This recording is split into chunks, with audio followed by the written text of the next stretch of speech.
Hello friends, आज की class में हम लोग अपना समीकरण का पूरा कंप्लीट चैप्टर डिस्कस करेंगे। आपको पता है इससे पहले की क्लास में मैंने आपको सर्वसमीका के सारे क्वेश्चन करा दिए थे जो आपकी बुक में हैं। उम्मीद करते हैं कि आप उस वीडियो को देख चुके होंगे और अपना कंसेप्ट क्लियर कर रहे होंगे। एग्ज़ाम के पहले मैं आपका कंप्लीट सिलेबस ख़त्म कर दूंगा, ये आप हमारे ऊपर विश्वास रखिए। और सिंगल क्वेश्चन बस जितना मैं प्रैक्टिस कर सकता हूँ आपके लिए उतना आपको करना पड़ेगा और आपके पूरे नंबर आएंगे, ये मैं आपसे वादा करता हूं। तो शुरुआत करेंगे हम लोग क्या समीकरण के बारे में सीखेंगे। व्हाट इज इक्वेशन, समीकरण क्या होता है। तो बेसिकली अगर मैं समीकरण की बात करूं तो समीकरण का मतलब होता है कि जिनमें चर राशियां और अचर राशियां इंक्लूड होती हैं, इसके साथ साथ उसमें लेफ्ट हैंड साइड भी कुछ होता है, देन राइट हैंड साइड भी कुछ होता है। इसका मतलब क्या होता है? लेफ्ट हैंड का मतलब होता है बायां पक्ष और ये होता है राइट हैंड साइड का मतलब होता है दायां पक्ष। मीन्स चर राशि का मतलब ए से लेकर जेड तक, ए से लेकर जेड तक के इसमें इंग्लिश के लेटर भी आते हैं। और इसमें 0 टू इनफाइनाइट मतलब 0 से लेकर अनंत तक की संख्याएं भी आ सकती हैं। आप कहोगे सर ये हम नहीं समझे। हमने कहा देखो एग्जाम्पल के तौर पे हमने एक चीज़ आपके सामने लिखी, हमने कहा 3x प्लस के 9 बराबर के 7। ये मैं आपसे पूछूं क्या है तो आप इतना बताओगे कि यह इक्वेशन है, समीकरण है। कैसे? तो आप देखो यहाँ पर x क्या है? x एक चर राशि है, वेरिएबल है। एंड 3, 9 और 7 ये क्या है? ये अचर राशि है, मतलब ये संख्याएं हैं। और ये जो बराबर का चिन्ह लगा है यहाँ, इक्वल का चिन्ह देख रहे हो ना, इसके लेफ्ट हैंड साइड जो भी होगा ये आपका LHS होगा, बायां पक्ष। और जो इधर होगा वो RHS होगा, मीन्स वो क्या होगा? दायां पक्ष होगा। बस इतनी सी बात आपको याद रखना है। कोई पूछेगा समीकरण क्या है? समीकरण में चर राशियां भी होती हैं, अचर राशियां भी होती हैं, बीच में बराबर का चिन्ह लगा हुआ होता है, बराबर के लेफ्ट हैंड साइड बराबर के राइट हैंड साइड कुछ ना कुछ चीज़ें दी गई होती हैं। इधर 0 भी होगा, डजंट मैटर। 0 मैंने इसीलिए लिखा 0 टू इनफाइनाइट, 0 को कंसीडर करेंगे, ये बात आप याद रखना। ठीक, तो ये बेसिक चीज़ें थी जो आपको जानना जरूरी था। अब आइए हम इसमें देखेंगे कि जो आपके समीकरण होते हैं वो कितने प्रकार के होते हैं। और अब यहीं से क्वेश्चन पूछेंगे। आपके पेपर में कभी ये नहीं पूछेगा कि समीकरण क्या होता है, लेकिन जानकारी के लिए आपको ये सीखना बहुत ज़रूरी है। अब हम देखेंगे type of equation. Type of equation का मतलब क्या होता है? समीकरण के प्रकार। ये समीकरण सर कितने प्रकार के होते हैं? तो मेरे भाई आप चीज़ों को नोट कर लेना, नहीं पता है अगर। फर्स्ट नंबर होता है रेखिक समीकरण। रेखिक समीकरण, ये रेखिक समीकरण क्या होता है?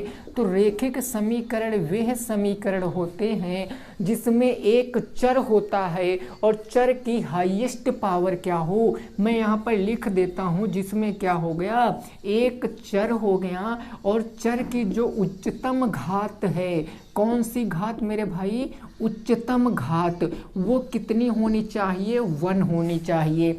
चर की उच्चतम power, highest power of variable is equal to 1 is called linear equation, रैखिक समीकरण।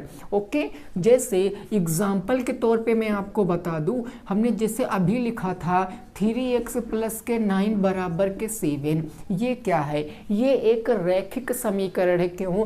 क्योंकि आप देखो यहाँ पर एक ही चर है, x एक ही चर है और चर की हाईएस्ट पावर कुछ नहीं, जहाँ पावर कुछ नहीं वहाँ 1 कंसीडर करते हैं।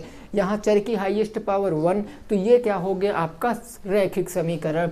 दूसरा मैंने लिख दिया 0.5 प्लस के x बराबर के 3। ये क्या है? ये भी एक क्या है? लीनियर इक्वेशन है, रैखिक समीकरण है, क्योंकि एक चर है और चर की हाईएस्ट पावर कितनी है? 1 है। जिस भी समीकरण में एक चर हो और चर की उच्चतम घात 1 हो वही कहलाता है रैखिक समीकरण। तो ऐसे आप काफ़ी सारे बना सकते हो। क्वेश्चन आएगा, 4 ऑप्शन देगा, आपसे पूछेगा निम्न में से कौन सा रैखिक समीकरण है। तो आपको याद रखना जिसमें एक वेरिएबल होगा, एक चर होगा और चर की हाईएस्ट पावर 1 होगी, वही क्या कहलाएगा? रैखिक समीकरण। ओके, देखिए सेकंड जो टाइप होता है वो होता है द्विघात समीकरण, और ये टॉपिक आपके पेपर में है क्वाड्रिक इक्वेशन द्विघात समीकरण। ये कैसा समीकरण होता है, तो जब नाम आप क्लियर कर लोगे तो सारा कुछ क्लियर हो जाएगा। द्वि का मतलब होता है दो, घात का मतलब पावर। ऐसा समीकरण जिसमें एक ही क्या हो, चर हो। पहली तो बात, चर क्या होगा, एक चर हो, और चर की जो उच्चतम पावर हो, हाईएस्ट पावर ऑफ वेरिएबल, चर की जो उच्चतम घात होगी वो कितनी होगी, वो 2 होगी बस। पहले में 1, दूसरे में 2। कैसे, तो एग्जाम्पल के तौर पे हम आपको बता दें, जैसे हमने लिखा 2x² प्लस में 3x बराबर के 6। ये कैसा समीकरण है, द्विघात समीकरण है। भाई देखो x वेरिएबल तो एक ही है ना, तो x की पावर सबसे हाईएस्ट कितनी है, 2 है। तो x की सबसे हाईएस्ट पावर 2 है, तो ये क्या बन जाएगा, द्विघात समीकरण बन जाएगा। आप कुछ और भी बना सकते हो, जैसे मैंने कहा 3/2x² प्लस के पॉइंट के 6x बराबर के 0। ये कैसा समीकरण बन जाएगा, ये आपका द्विघात समीकरण बन जाएगा। आप यहाँ पर 0 ना लिखिए, 0 के स्थान पर आप 2 लिख लीजिए, कोई भी वेरिएबल लिख लीजिए। तो ये कैसा है, द्विघात समीकरण है। कैसे आपने पहचाना, क्योंकि यहाँ पर देखो x एक क्या है, वेरिएबल है, और वेरिएबल की हाईएस्ट पावर कितनी है, 2 है। बस इतना ही आपको समझना था। द्विघात क्या हो गया, समझ में आ गया। तीसरी बात करते हैं, रेखिक होगा, द्विघात हो गया। थर्ड होता है आपका त्रिघात समीकरण। त्रिघात, देखो नाम आप समझ गए तो समझ लीजिए मैथ आपकी समझ में आ गई। मैथ से आसान कोई सब्जेक्ट नहीं, और मैथ से कठिन भी कोई सब्जेक्ट नहीं यदि आप मेहनत नहीं करोगे। त्रिघात का मतलब, भाई 3 का मतलब क्या होता है, 3। घात का मतलब घात, ऐसा समीकरण जिसमें एक तो वेरिएबल होगा, चर क्या होगा, एक होगा, और चर की जो हाईएस्ट पावर होगी, हाईएस्ट पावर कितनी होगी, वो 3 होगी। उच्चतम घात कितनी होगी, 3 होगी। जैसे मैंने कहा ax³ bx² प्लस के cx बराबर के 0, और यहाँ पर मैंने कहा कि a b c आपके क्या हैं, इंटीजर्स हैं, आपके पूर्णांक हैं। अगर ये पूर्णांक हैं a b c, तो बचा वेरिएबल x, और यहाँ भी x, यहाँ भी x। देखो x की सबसे हाईएस्ट पावर कितनी है, 3 है। जब x की हाईएस्ट पावर 3 हो गई तो ये क्या बन गया, एक त्रिघात समीकरण बन गया। ये क्वेश्चन आपके पेपर में 2017 का पूछा हुआ क्वेश्चन है कि ax³ प्लस के bx प्लस के cx² बराबर 0, जहाँ पर a b c आपके पूर्णांक हैं, कौन सा समीकरण है, तो ये हो जाएगा त्रिघात समीकरण। ऐसे चतुर्थ घात भी बना सकते हो, पंचम घात भी बना सकते हो, षष्ठ सप्त यानी सो ऑन इनफाइनाइट तक, यानी n घात समीकरण भी बना सकते हो। जिस समीकरण की सबसे हाईएस्ट पावर n हो जाएगी वो n घात समीकरण बन जाएगा। तो ये आप समझ गए हो। यहाँ से एक क्वेश्चन आपका बहुविकल्पी फिक्स है, बिल्कुल आपसे पूछा ही पूछा जाएगा, तो आप इतनी बात जरूर याद रखना। आइए थोड़ा सा आगे पहुँचते हैं और आगे इसकी जानकारी को कंटिन्यू करेंगे। अंत तक जुड़े रहना, काफ़ी सारे पॉइंट मैं आपके क्लियर करूँगा, ठीक बात ना। ये बात आपकी क्लियर समझ में आई होगी ऐसा मैं उम्मीद करता हूँ। देखो अब मैं आगे क्या आपको बताने की कोशिश कर रहा हूँ, ज़रा उस बात को समझना। देखो ये बेसिक जानकारी जो 2 और 3 में आपको पढ़ाई गई थी, क्या बेसिक जानकारी है, अगर प्लस में कोई संख्या लिखी है और बराबर का बीच में चिन्ह लगा है, प्लस में कोई संख्या बराबर का बीच में चिन्ह लगा, उसको अगर इस तरफ ले जाओगे तो वो माइनस में हो जाएगा। ये बिल्कुल बेसिक है, आपको आना चाहिए, बट मैं फिर भी आपको बता रहा हूँ क्योंकि मेरे को पूरा चैप्टर ख़त्म करना है, तो हर एक बेसिक चीज़ बताना अनिवार्य है। ये मैंने कहा माइनस में कोई संख्या है और बराबर के उस तरफ ले जाओगे तो ये कायम हो जाएगी, प्लस में हो जाएगी। ये भाग में कोई संख्या है, या फिर हम कह दें कि ये बटे में कोई संख्या, ये बटे का चिन्ह है ना, ये माइनस मत समझ लेना, ये बटे का चिन्ह है, और इसको बराबर के उस तरफ ले जाओगे तो ये आपकी गुणे में परिवर्तित हो जाती है। बिल्कुल ठीक उसी प्रकार अगर गुणे की संख्या को इस तरफ ले जाओगे तो वो भाग या फिर बटे पे में परिवर्तित हो जाती है और बस इसके सिवा आपको कुछ नहीं पढ़ना है। अगर इतना आता है तो आप सारे क्वेश्चन लगा पाओगे, ठीक है ना। चाहे इधर से इधर लाओ, इधर से इधर, चिन्ह परिवर्तित हो जाएंगे। बात को पूरी क्लियर अच्छे से याद रखना अपना। अब मैं क्वेश्चन आपको कराता हूँ आपके बुक के, और आप सारे क्वेश्चनों के उत्तर फटाफट हमारे साथ देते हुए चलेंगे और आपको अच्छे से चीज़ें समझ में आ जाएगा। देखो मैं आपको क्या समझाने की कोशिश कर रहा हूँ। जैसे क्वेश्चन नंबर 1 में एक एग्जांपल आपको समझा दूँ, फिर मैं बुक के क्वेश्चनों पर आता हूँ। जैसे मैंने कहा कि 3x प्लस में 12 इज इक्वल टू 9 है। अब मैंने आपसे कहा कि इसको हल करो, इसको क्या करना, आपको हल करना है। बिल्कुल सिंपल सा क्वेश्चन है। अब आप इसको कैसे हल करोगे उस बात को समझो। जब भी कभी ऐसी कुछ बात आ जाए तो इसको आप कैसे हल करोगे। आपको इस तरह के क्वेश्चन में जो वेरिएबल दिख रहा है ना, जो समीकरण दिख रहा है, इसका मान निकालना होता है। तो जिसका भी हमें मान निकालना, जिसकी भी फाइंड आउट करना है वैल्यू को, उसको रोको। बाकी जितना कुछ आपके पास एक्स्ट्रा है उसको दूसरी साइड क्या करना है, हमें भेज देना है। तो आप इस क्वेश्चन को हल करोगे, हमें किसका मान निकालना है, x का। x के साथ 3x है तो 3x को हमने ऐसे लिखा। अब ये प्लस का 12 है, प्लस का अगर चीज़ उधर जाएगी तो माइनस में हो जाएगी, यानी ये हो जाएगा 9 और प्लस से गया माइनस में हो गया 12। आप कहोगे जी बिल्कुल। तो ये 3x इज इक्वल टू कितना बचा, 9 में से -12 घटाओगे, माइनस वाली संख्या बड़ी है तो माइनस आ जाएगा, तो ये क्या आ जाएगा -3, 9 3 12। अब देखो ये 3x लिखा, एक वेरिएबल और एक जो आपका क्या होता है अचर, एक चर और एक अचर के बीच में मल्टीप्लाई का चिन्ह लगा हुआ होता है। मल्टीप्लाई उधर जाएगा तो डिवाइड में, यानी x इज इक्वल टू मैं कह दूं तो -3 और बटे 3। अगर ये कट जाएगा तो x बराबर -1 आ जाएगा। ये बात आप समझे, x बराबर क्या आ गया, -1 आ गया। अब यहाँ पर अगर आप x बराबर -1 रखोगे तो क्या 9 आएगा, वो होता है उत्तर की जांच। क्वेश्चन में कभी कभी आपसे कहेगा कि इतने पे मैं नहीं मानूंगा, हमें उत्तर की जांच भी करके दिखाओ। तो आपको ऐसे लगानी पड़ेगी हेडिंग कि उत्तर की जांच कैसे करेंगे।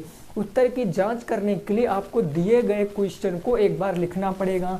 तो क्वेश्चन क्या था, 3x प्लस के 12 इज इक्वल टू 9 है ना। x का मान कितना आया है -1, तो यहाँ पर x बराबर -1 रख दोगे, यानी हो जाएगा 3 इंटू -1 और प्लस में 12 इज इक्वल टू 9।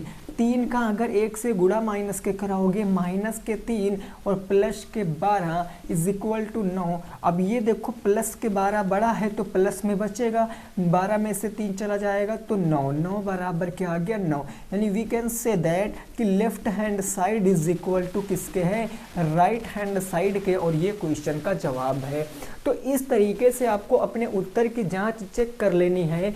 अगर left hand side right hand side के इक्वल नहीं आ रहा है, मीन्स आपने कहीं गलती की है, तो उस गलती को चेक करोगे, देन दूसरी जो वैल्यू आएगी x की उसको आप इसमें रखोगे और आप अपने उत्तर की जांच करोगे। लेफ्ट हैंड राइट हैंड अगर इक्वल आ गया तो आप निश्चिंत हो जाइए, जो आपका आंसर आया, जो वेरिएबल की वैल्यू आई है वो 100% सही है। वो कोई भी PNP का जो आपका अधिकारी है, जो कॉपी चेक करेगा, नहीं काट सकता है।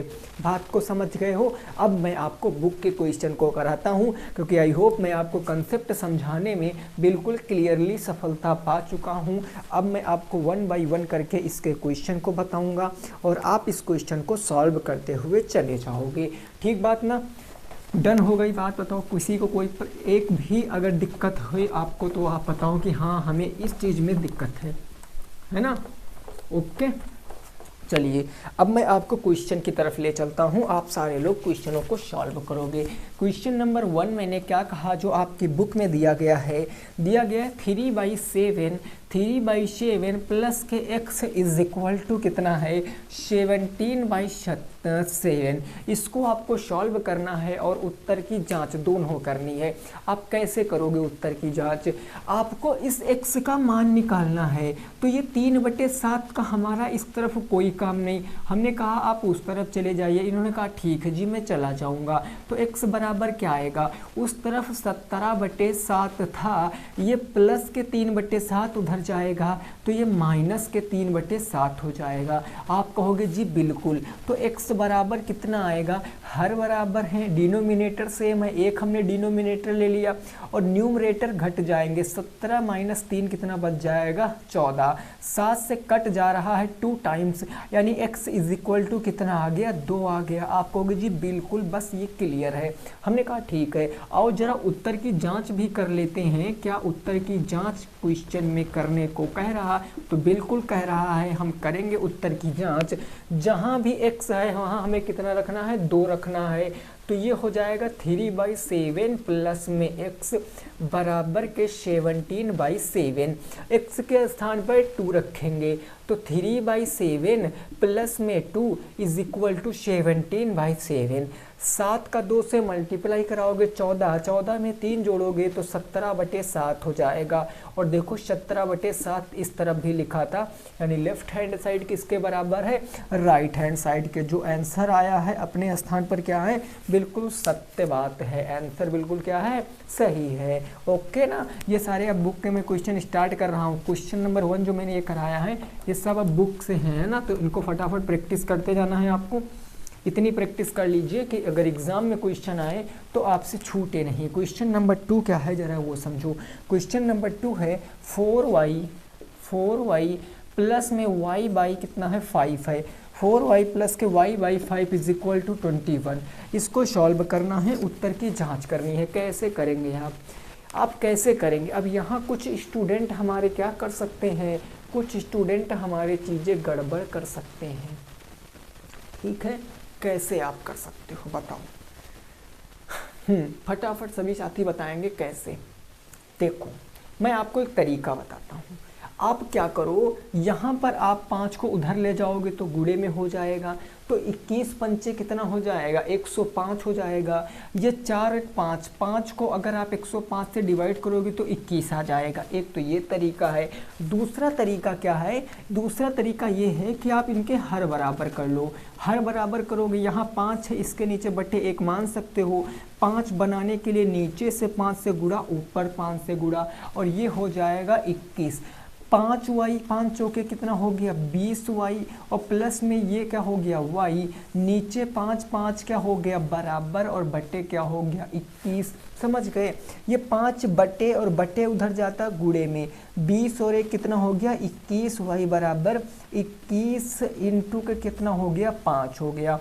अब 21 गुणे में उधर जाएगा बटे में, तो y is equal to 21 into 5 बटे 21 से 21 खत्म।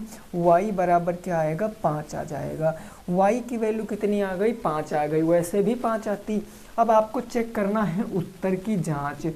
उत्तर की जांच कैसे करोगे? तो उत्तर की जांच करने के लिए कुछ नहीं करिए, इस क्वेश्चन को लिखिए। क्वेश्चन है 4y प्लस में y/5 is equal to 21। y के स्थान पर 5 रखना है आपको, तो 4 इंटू 5 प्लस में 5/5 बराबर में 21। 5 से 5 1 टाइम्स में, 5 चौके 20 1 21, और बराबर किसके होगा? 21 के। देखो 21 इज इक्वल टू 21, तो we can say that left hand side is equal to right hand side. तो हमारा जो आंसर आया है वो बिल्कुल सत्य है। बात समझ में आ गई मेरे भाई? बोलो क्या बात समझ में आ गई? ठीक है ना। चलिए नेक्स्ट देखेंगे अगला क्वेश्चन और उसको समझने की कोशिश करेंगे। क्वेश्चन नंबर 3, प्रश्न संख्या 3 क्या है जरा उस बात को समझिए। क्या कह रहा है क्वेश्चन, जरा देखो। क्वेश्चन नंबर 3 आपसे केवल इतना कहने की कोशिश कर रहा है कि आप हमें ये बता दीजिए कि 0.6x और प्लस में कितना है? 4.5 है, बराबर कितना है? 0.28x, और प्लस में है कितना भाई? तो 1.16। अब पॉइंट देखते ही कुछ विद्यार्थी का दिल क्या होता है, घबराने लगता है, हार्ट बीट उनकी बढ़ जाती है कि यार हम पॉइंट वाले क्वेश्चन को कैसे करेंगे। तो तरीका आप हमारा सुनिए, आपको 100% ये तरीका समझ में आएगा और आपकी कैलकुलेशन काफ़ी आसान हो जाएगी। आप यहाँ देखो, सारे स्थानों पर आपको पॉइंट दिया है, यहाँ भी पॉइंट, यहाँ भी पॉइंट, यहाँ भी पॉइंट, बट यहाँ पर पॉइंट नहीं दिया। तो अगर मैं इसको भी पॉइंट में कन्वर्ट कर लूँ तो हमारा क्वेश्चन आसान बन जाएगा। कैसे पॉइंट में कन्वर्ट करेंगे? हमेशा न्यूमरेटर को डिनोमिनेटर से भाग देते हैं ना, अंश को हर से भाग देते हैं। तो अगर मैं 4 को 5 से भाग दूंगा, 4 को अगर मैं 5 से दूंगा, तो भाई 5 8 40 कितने 0.8 टाइम्स में चला जाएगा।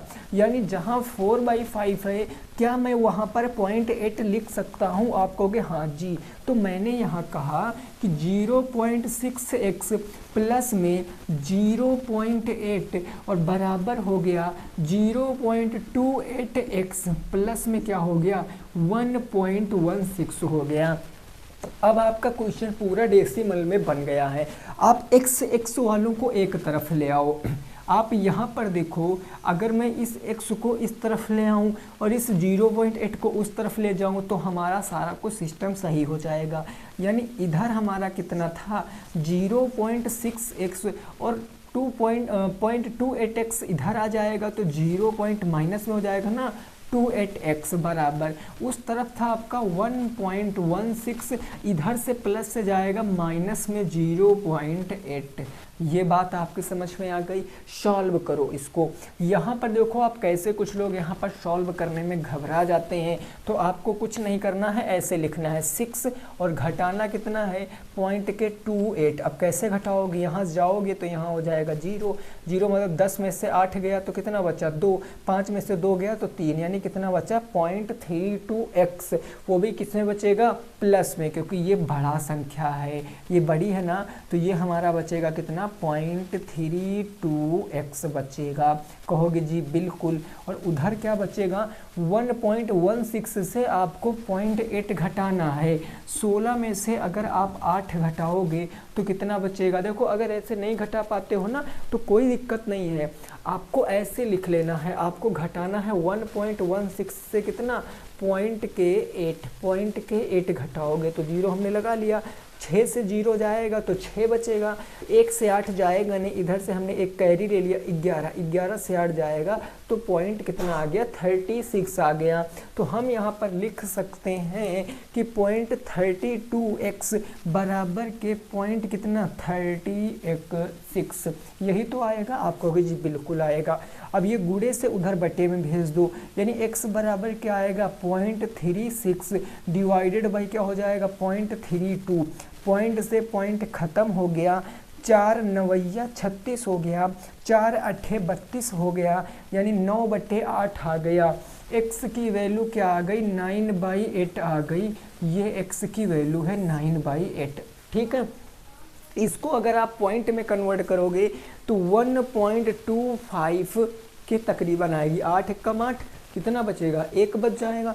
दशमलव लगा के 0 8 एकम 8 कितना बच गया भाई 2, 8 दूनी 16 8 45 1.125 आएगा। उत्तर की जांच आप कर लेना। इसका मान कहाँ रखना, x का मान आप यहाँ पर रखना, उत्तर की जांच करना। Left hand side right hand side के क्या आएगा इक्वल आएगा। नोट कर लीजिए, नेक्स्ट पर पहुँचेंगे, इसको नोट कर लीजिए, नेक्स्ट पर पहुँचेंगे। अगला क्वेश्चन क्या कह रहा है उसको भी समझने का थोड़ा सा हम लोग क्या करेंगे प्रयास करेंगे। ठीक है ना, कोई दिक्कत नहीं, क्लियर बात भाई। नेक्स्ट अगला क्वेश्चन देखते हैं। अगला क्वेश्चन क्या कह रहा है उसकी बात को समझेंगे और उसको भी हम लोग क्या करेंगे लगाएंगे, है ना। ओके, देखो ये आसान है थोड़ा सा, यहाँ पर आपको चीज़ें समझनी पड़ेंगी। बस वैल्यू रख लेना, चाहे दशमलव में कन्वर्ट कर लेना या फिर आप फ्रैक्शन में रख लेना, उससे कोई फ़र्क नहीं पड़ेगा। बस कैलकुलेशन आपको समझना है, इजी आप कैसे कर सकते हो वो आपको करना है ना। चलो नेक्स्ट अगला क्वेश्चन क्या कह रहा है उसकी तरफ थोड़ा सा प्रस्थान करेंगे और उसको लगाने की अपनी कोशिश करेंगे। अगला क्वेश्चन कुछ इस प्रकार से है, ये कह रहा 3x - के 5, अच्छा यही क्वेश्चन है ना। ओके, ये क्या कह रहा 3x -5 = 4, इसको सॉल्व करो, इसको सॉल्व करो। अब इजी हो गया, -5 उधर ले जाएंगे तो प्लस में हो जाएगा, तो 3x = 4 प्लस में 5, तो मैं कह सकता हूँ 3x = 9। अब इस 3 और इस x के बीच में मल्टीप्लाई का चिन्ह, मल्टीप्लाई डिवाइड के चाहे उस तरफ ले जाओ चाहे इस तरफ, वो डिवाइड हो जाएगा, यानी x = क्या होगा 9/3 होगा ना। और 9 को जब 3 से डिवाइड करेंगे तो वी कैन से दैट कि x = 3 आएगा। x की वैल्यू 3 रखोगे, 3 3 9, 9 में से 5 जाएगा 4, LHS RHS के बराबर हो जाएगा। कर लोगे ना आप LHS RHS के बराबर?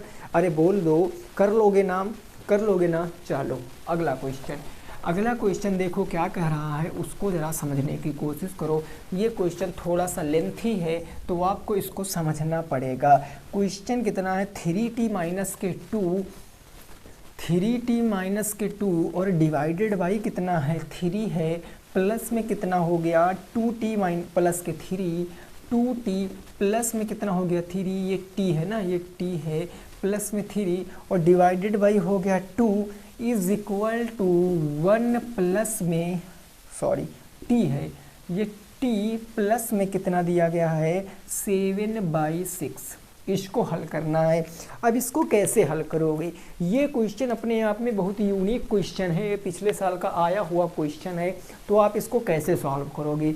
आपको ज़्यादा दिमाग नहीं यूज करना है यहाँ पर कि अब हम क्या करेंगे। यहाँ पर हम क्या कर सकते हैं, ज़रा समझने वाली बात है दोस्तों। क्या है कि आप क्या कीजिए, इसके हर बराबर कर लीजिए। हर बराबर करने के लिए आप यहाँ तो क्रॉस मल्टीप्लाई कर लो, ऐसे वाला मल्टीप्लाई, तो हर बराबर हो जाएंगे। तो 2 का मैं यहाँ से मल्टीप्लाई कराता हूँ तो ये हो जाएगा 2 3 6t माइनस के 2 दूनी 4 और ये प्लस लगा है तो प्लस का 3 दूनी कितना हो जाएगा 6t हो जाएगा और प्लस में 3 3 कितना हो जाएगा 9 हो जाएगा। क्रॉस मल्टीप्लाई हो गया, डिवाइडेड बाई नीचे कितना आ जाएगा 3 दूनी 6 आ जाएगा। वैसे उस तरफ काटोगे तो 6t प्लस में 7 हो जाएगा, तो ये 6t प्लस में हो गया 7 और बटे नीचे कितना आ गया 6 आ गया। कोई दिक्कत नहीं ना। अब देखो ये 6 से ये 6 हमारा ख़त्म हो रहा है। आप कहोगे जी बिल्कुल ख़त्म हो गया, तो बचा क्या, बचा ये 6t और ये 6t कितना हो गया 12t हो गया। कितना हो गया 12t, माइनस के 4 प्लस में 9 तो ये प्लस में 5 बचेगा, बराबर उस तरफ कितना है 6t और प्लस में कितना हो गया 7 हो गया। कोई परेशानी नहीं ना। ये 6t इधर ले आओगे तो ये हो जाएगा 12t माइनस में 6t बराबर के 7, प्लस के 2 जाएगा तो प्लस के 5 जाएगा तो माइनस के 5 कर देगा। क्लियर बात। अब क्या आएगा 12t से 6t जाएगा तो ये 6t बराबर के 7 में से 5 जाएगा तो 2, 7 2 5 2 7, 6 आपका गुणे से उधर जाएगा बटे में तो 2/6, काटम कुटाई करोगे तो t की वैल्यू कितनी आएगी 1/3 आ जाएगी। t की वैल्यू 1/3 ये क्वेश्चन का जवाब है। आप उत्तर की जांच करना चाहते हो तो t के स्थान पर 1/3 रख दोगे तो आपका क्या आएगा आंसर सही आएगा। यहाँ 1/3 रखोगे, 3 से 3 खत्म, 1 माइनस, यहाँ माइनस के 1/3 आ जाएगा, ठीक है ना। और यहाँ 1/3 रखोगे तो 2/6 नीचे हो जाएगा। ऐसे सॉल्व करोगे, यहाँ t की वैल्यू रखोगे 1/3 तो भी आपका LHS RHS के बराबर आएगा, ठीक है। उत्तर की जांच आप चेक कर सकते हो, बाकी मैंने वैल्यू निकाल कर आपके सामने रख दी है, ठीक है भाई।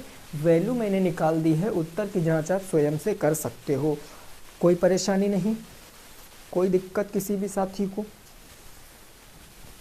चलिए अगला क्वेश्चन देखेंगे और उसको लगाएंगे। नेक्स्ट क्वेश्चन क्या कह रहा है उसको भी हम लगाएंगे और उसको समझने की कोशिश करेंगे।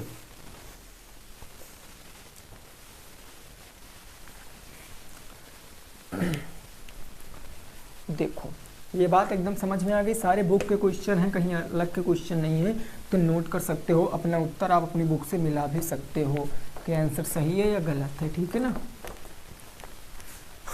अगला क्वेश्चन कुछ इस प्रकार से है। क्वेश्चन ये कह रहा है 3 क्रमागत संख्याओं का योग 153 है। तीन कंसेक्यूटिव नंबर हैं, कंसेक्यूटिव का नंबर मतलब का होता है क्रमागत, तीन क्रमागत संख्याओं का जो सम है, जो योग है वो कितना है 153 है, 153 है। क्वेश्चन कहा गया संख्याओं को ज्ञात करो, फाइंड द नंबर, आपसे पूछे है संख्याओं को ज्ञात करो, आपसे पूछे फाइंड द नंबर। क्वेश्चन दिया गया three consecutive number sum is equal to 153, आपसे पूछा है फाइंड द नंबर, उस संख्याओं को खोजना है। अब सर ये कंसेक्यूटिव क्या होता है, ये अपने आप में एक बहुत ही बढ़िया शब्द है। क्या होता क्रमागत, क्रमागत का मतलब क्या होता है कि क्रम से जो गत कर रही हैं, जो क्रम से गति कर रही हैं वही क्रमागत होती हैं। अब क्रमागत संख्याएं कैसे, देखो हमने लिखा जैसे 1, अब 1 के बाद क्रमागत संख्या क्या आएगी 2, 2 के बाद क्रमागत संख्या क्या आएगी 3 एंड सो ऑन, ये आगे तक चली जाएंगी।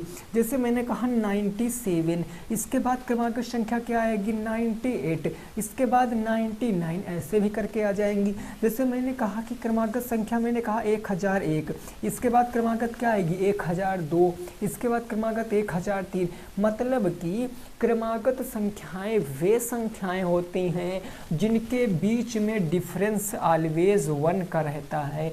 डिफरेंस का मतलब क्या होता है, अंतर हमेशा 1 का रहता है। कोई सा भी संख्या देख लो क्रमागत, वो अंतर हमेशा 1 का रहेगा। ये क्रमागत की बात। यही अगर क्रमागत सम संख्या हो, क्रमागत सम संख्या या क्रमागत विषम संख्या, उनके बीच में अंतर कितना 2-2 का रहता है। कैसे 2-2 का रहता, जैसे पहली क्रमागत संख्या 1, इसके बाद क्रमागत कौन सी होगी 3 विषम, उसके बाद 5, तो देखो ये विषम क्रमागत संख्या, इनके बीच डिफरेंस कितने का है 2-2 का है। अगर मैं सम की बात करूं तो पहली 2, फिर 4, फिर 6, इनके बीच डिफरेंस कितने का 2-2 का डिफरेंस है। तो आप समझ गए हो ना, ये मैंने क्यों बताया, इसका बताने का मकसद क्या है, इसके पीछे का रहस्य क्या है, आओ जरा हम सीखते हैं। ये मैंने इसलिए बताया क्योंकि अगर आप ये नहीं जानते कि क्रमागत संख्याओं के बीच डिफरेंस कितना होता है तो हो सकता आप इस क्वेश्चन को गलत कर सकते थे। कैसे, क्योंकि कोई भी नंबर नहीं पता है, कोई भी नंबर इसमें नहीं पता, तो हम मानेंगे, हम अगर फर्स्ट नंबर को, अगर मैं पहली संख्या को, फर्स्ट नंबर को मैं लेट कर लेता हूँ, सपोज दैट x है, पहला नंबर मैंने x माना, तो आप सेकंड नंबर बताओ क्या होगा।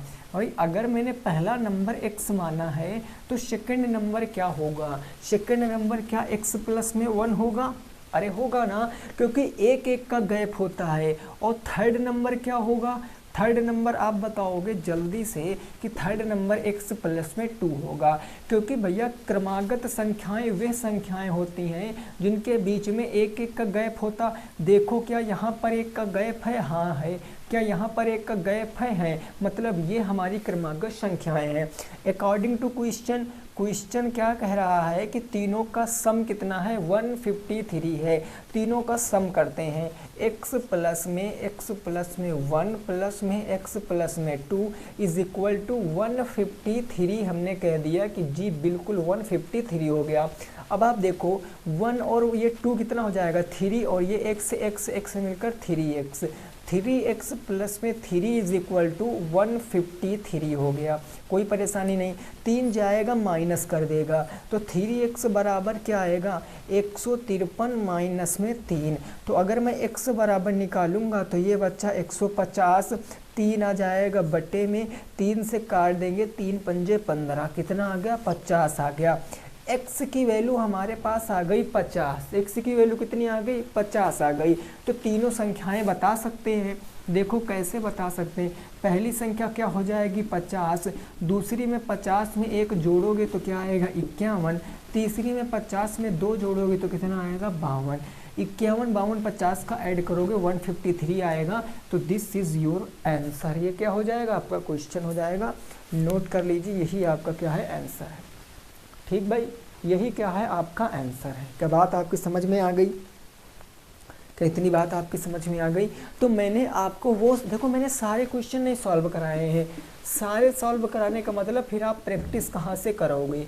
तो आपको अब उठाना है अपनी बुक, अब अपनी बुक उठाना है और बुक को क्या करना है, सॉल्व करना है। 1 घंटे कम से कम इस वीडियो को देखने के बाद 1 घंटे आप इस चैप्टर के क्वेश्चनों को सॉल्व करोगे। और जब इस चैप्टर के क्वेश्चन को 1 घंटे सॉल्व करोगे तो मैं 100 नहीं 200% गारंटी के साथ कहता हूँ कि कोई सा भी क्वेश्चन आ जाए इस टॉपिक से आपके पेपर में, आप बस इसको क्लियर कर लेना। बस इस आधे घंटे की जो 40 मिनट 45 मिनट की जो भी क्लास है, इसको आपको देखना है पूरा और अच्छे से देखना है। आपके बहुविकल्पी भी बनेंगे, आपके अति लघु उत्तरी भी बनेंगे, आपके लघु उत्तरी बनेंगे, सारे क्वेश्चन आपके यहीं से बन जाएंगे। तो उम्मीद करते हैं कि आपको क्लास समझ में आई है। मिलेंगे दोस्तों कल की क्लास में, तब तक सभी साथी रखेंगे अपना ख्याल। जय हिंद, जय भारत और वंदे मातरम।